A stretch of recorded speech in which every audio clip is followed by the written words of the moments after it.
Hi everybody, it's Christina here, and as promised, this is the November reading. I'm sorry it's a little delayed. I've had a very hectic week taking care of my mother who's just undergone some eye surgery. So thank you all so much for your beautiful well wishes that you placed on my Facebook page, on the business page, Mystical Essence Natural Therapies Practice, and for those of you that are after a one-card reading that you've put your name down, I'll get to you shortly. So today, being in Brisbane, we've just had a rip snorter of a storm come through. Very gusty winds, lots of hail, lots of lightning, lots of rain, and now it's all very beautiful and calm. And there's cockatoos crying. Cockatoos to me are always very special. I'm just watching them fly outside. To me, they give you a sense of illumination. It's like the light at the end of the tunnel for me. So cockatoos, for me, they not only to me signify more storm activity coming, but more that they're clearing. So these storms that we're having here in Brisbane seem to be, and actually countrywide, because South Australia's had them and Victoria's had them, Sydney's had them. So yeah, it's moving across and it's shaking things up. And these storms are actually very necessary at this time in our growth, in our journey on this planet, because lots of the old values and the old programming and the old thinking that we've been told we should do, and I always put should in inverted commas because there goes another cockatoo, because should, as far as I'm concerned, is a word we really should take out of our vocabulary, because it puts undue stress upon us. So with these storms coming through there, and you know, they can be devastating, and I'm in no way looking at them lightheartedly, but they do serve a purpose from a purely energetic perspective, which is they're here to clear the energy, freshen up the staleness of life, and just allowing this new energy to come through. So in honor of November being the month of clearing and shifting, I've decided to use my brand new Oracle deck from my beautiful friend Maria Elita. She's created this fabulous Atlantis Oracle cards deck. Now, I've never used these for a monthly reading, so I thought, hey, why not? We're all in the clearing, let's get this done. So Maria Elita, thank you for these beautiful cards. You're amazing, and very much a person I believe is part of my soul group here on Earth. So thank you, Maria.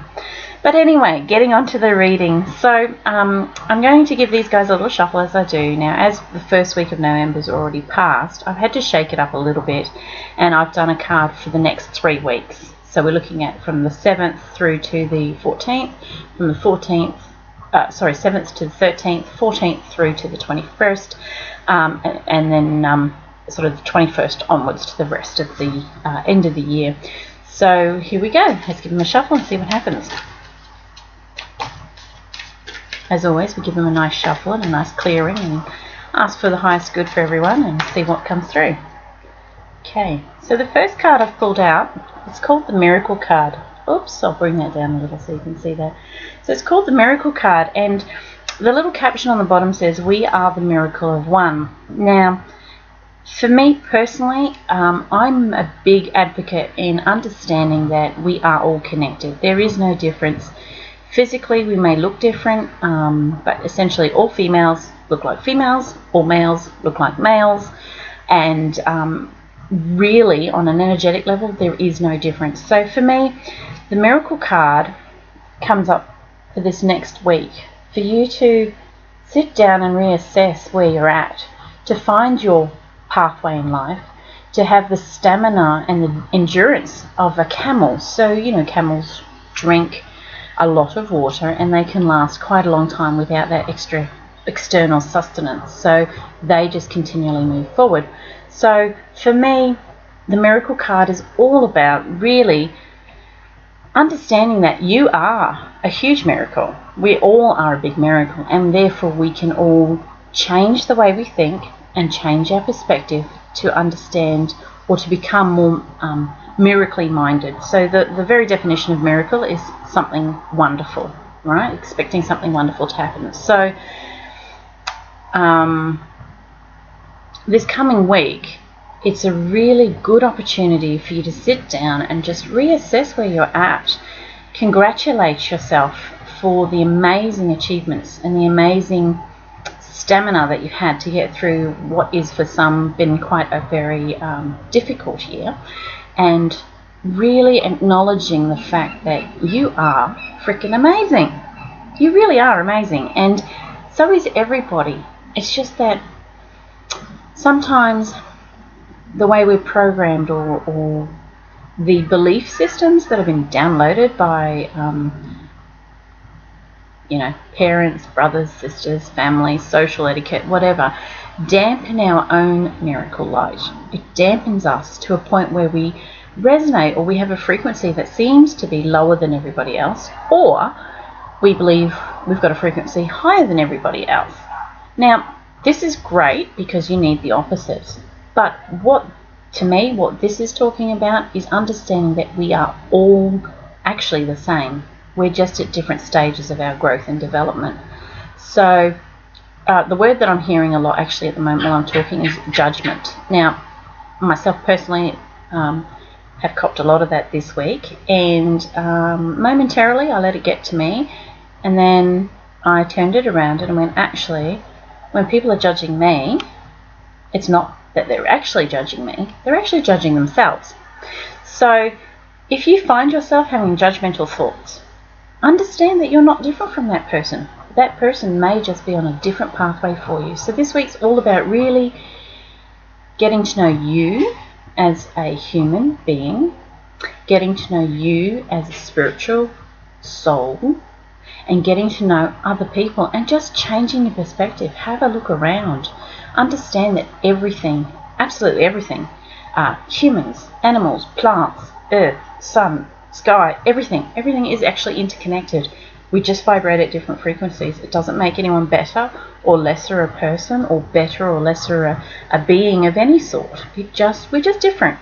And when we can look at those differences objectively, and we can sit back and go, I may not like what I see there, or I may not like what that person's doing, and I certainly don't condone that behaviour or this behaviour or whatever it is.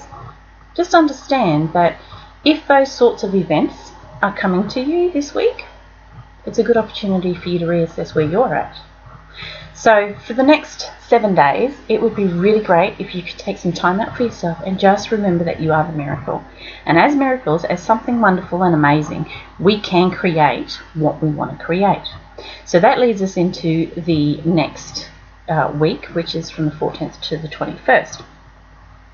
And this is actually the crystal bed card has come through. Now, this little beauty here does actually exist. It's Maria's personal creation. She had it gifted to her by Spirit, and she has actually created that. She's brought this into manifestation. It's an amazing healing bed, by the way. But this one speaks of healing, clearing, and miracles. So once you've gone through this next week and you've reassessed where you're at, and you've reassessed where everyone else is, and you're starting to open up your heart chakra and see that really we're not that much different, you then start this beautiful healing process. You'll start this amazing awareness of life, this amazing awareness of spirit, amazing, I don't know the word, it's just an amazing feeling. So the way I would describe it is jumping in joy and dancing and being silly. So you've really found this amazing energy, this amazing center, actually, is the word I'm hearing. So you've grounded yourself, you've found yourself again,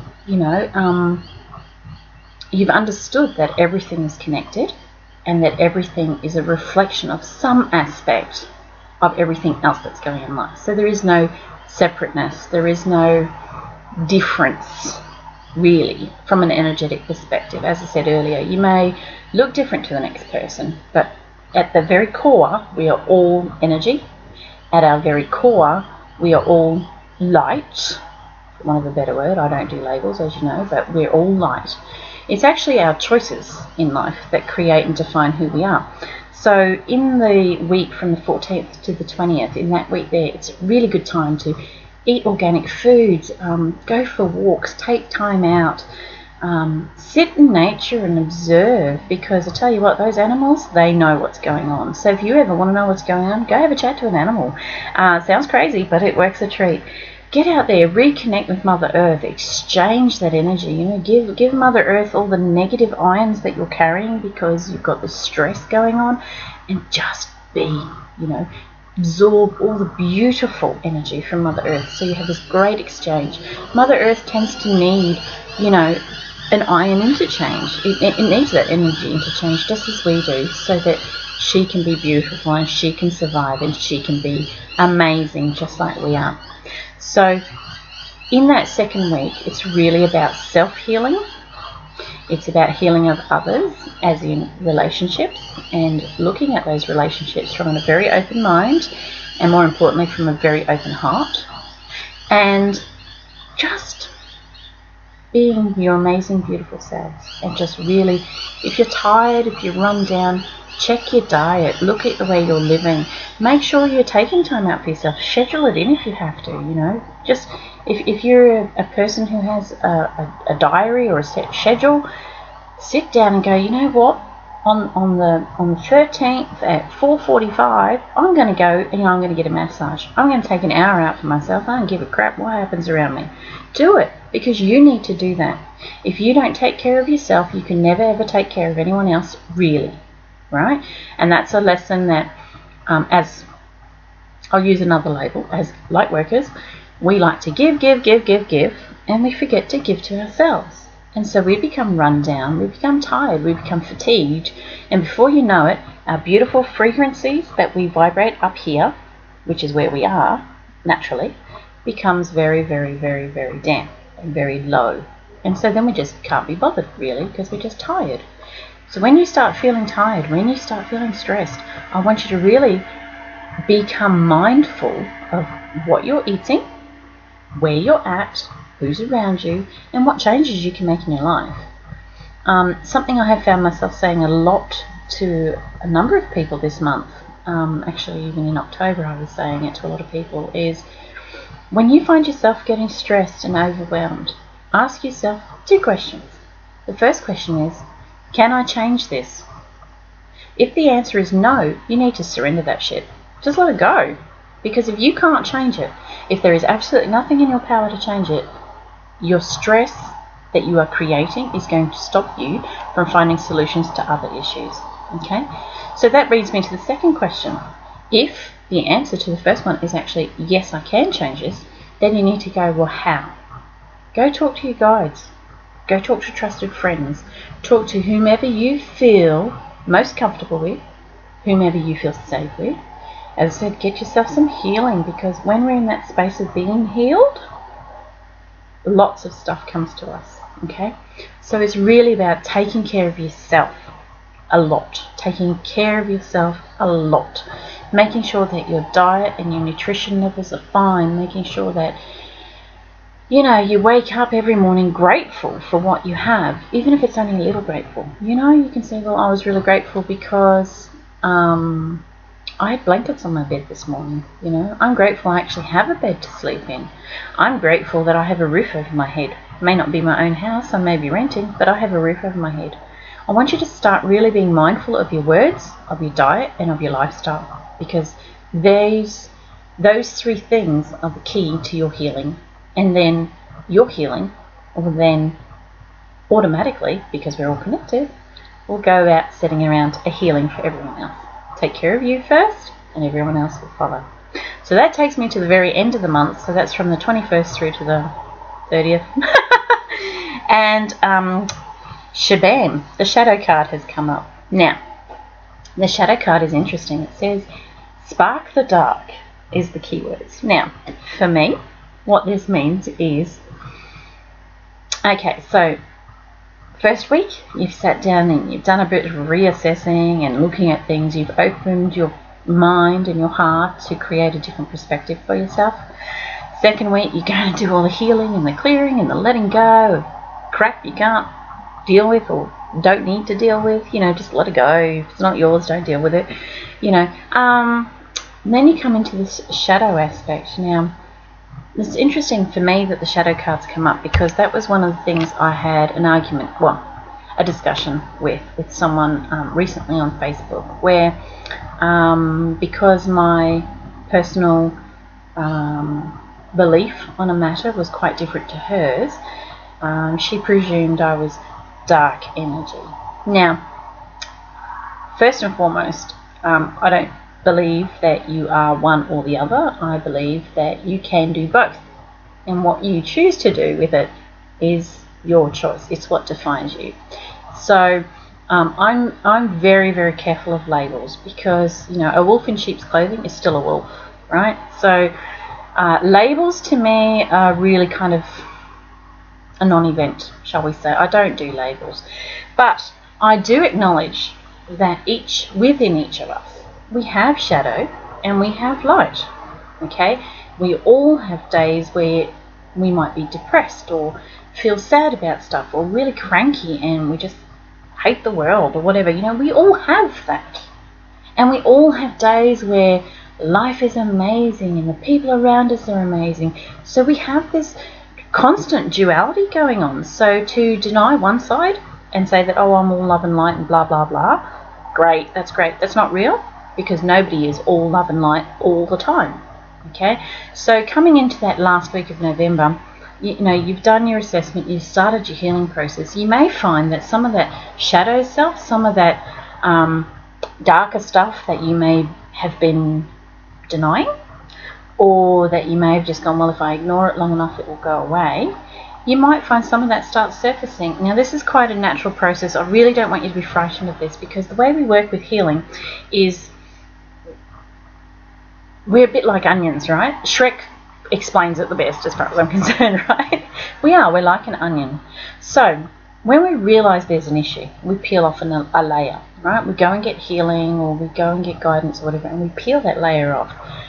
But with an onion, as with life, there are layers upon layers upon layers. Oh, I sound Swedish all of a sudden. But there's layers, right? That's just life. We are layered, right? We are multi-layered beings. The world is multi-layered. We have different frequencies. We have low frequencies. We have high frequencies. We have everything in the middle. So if you find at the end of the month your shadow side's starting to come up, and you're starting to get a bit antsy around people, or